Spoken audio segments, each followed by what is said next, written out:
What's up, party people? Doing a little contest response for the card hobbyist. Sorry, I'm driving a big rig right now and it's kind of wobbly and bouncy. But the card hobbyist, if you don't know him, check him out. He's celebrating 500 subscribers. He's celebrating a year on the tube, and he's doing a little giveaway. He's got a great channel. He opens a lot of stuff.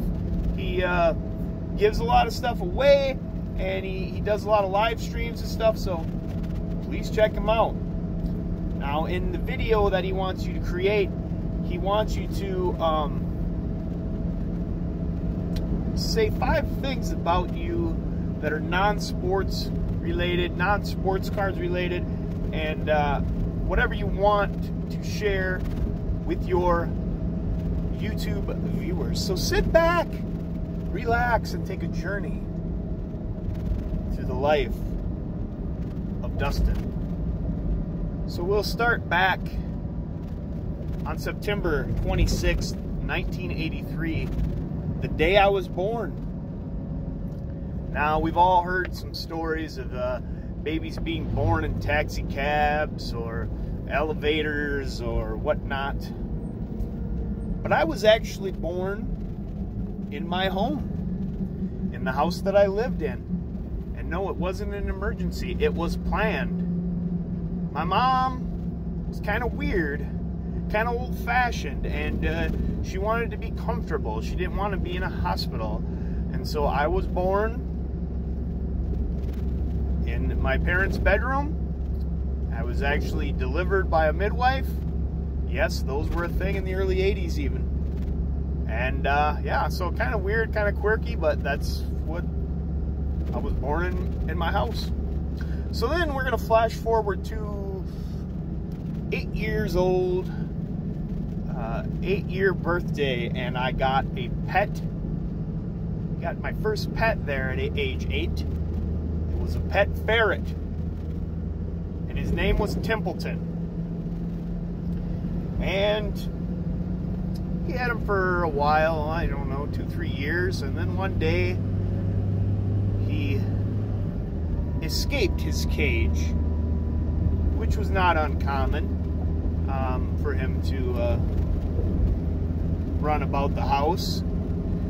Just had to keep an eye on him, but one night he escaped without anybody seeing him, and we didn't see him again for quite a while, a few days before it started to smell.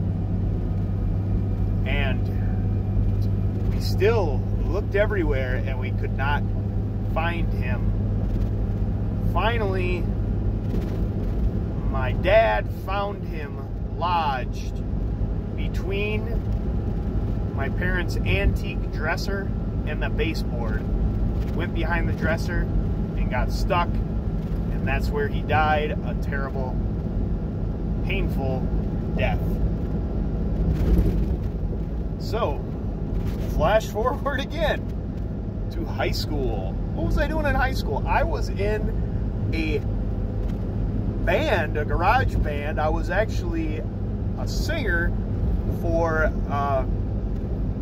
60s rock psychedelic cover band, and we were called Kaleidoscope Fondue. We never really played any gigs. We played a couple talent shows at the school, but we didn't really take it seriously, so yeah, it never really went anywhere. Set me free, why don't you, babe? Yeah, I'm alive, why don't you, babe? I am the god of hellfire, and I bring you! So then, when I was in my early 20s, just out of college, I wasn't trying to work my way through college, I was actually a male stripper for a couple years.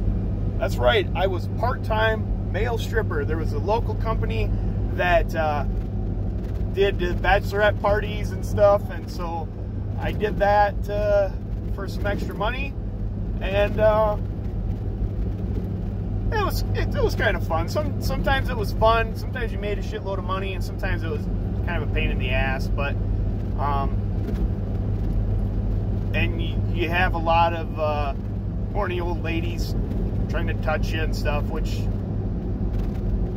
is fine, but nothing wrong with that, right? Nothing wrong with that. Sorry, I was off camera there. Anyways, flash forward again. So that was, what, my fourth thing? Okay, so my beard. You might want to know why I grow a beard. Well, it's all because of my late great uncle Roy Abraham, who was an animal trainer, and he actually was a stand-in and stunt double for Grizzly Adams, Dan Haggerty. He's actually pretty good friends with Dan, and a little more than 10 years ago, Uncle Roy died of a stroke. And it was pretty cool because Dan Haggerty couldn't make it to the funeral, and he made a little video about Roy and wishing his condolences and telling a couple stories about him and stuff, and he sent to us, which we played at the wake, and that was pretty cool. And then after he passed, I grew a beard, sort of in tribute to him, and it just sort of stuck, and so I always have a beard. And my wife really likes it because, you know, if I shave, then she gets whisker burns on the inside of her thighs, so she likes the long flowing beard. She likes to rub it and stuff. So anyways, that was 5 things, but those 5 things were all bullshit. I lied about all of them things. None of them things are true. So, but, you know, they're all probably kind of believable. So I'm going to show you the real things right now. Check them out.